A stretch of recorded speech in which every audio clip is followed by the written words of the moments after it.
Hello, in this video I want to show you how to set up custom LED lamp notifications on your Motorola One 5G Ace.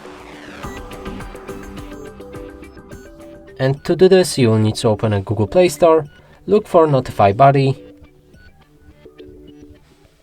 So this app should allow us to basically create the notification lamp.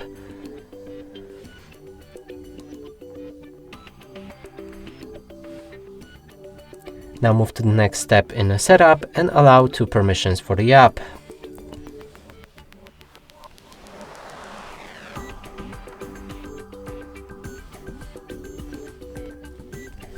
Last right here is battery optimization, and it's optional to disable it. I'm gonna leave it as it is and move on.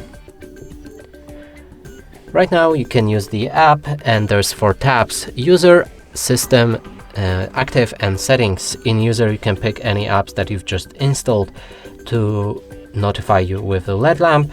In System you can do the same thing but with all system-bound apps.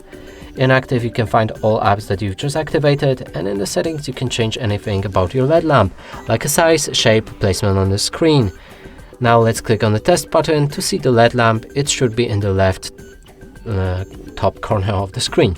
And that's it for this video. Hope you like it. Please consider subscribing to our channel, leave a like and a comment below.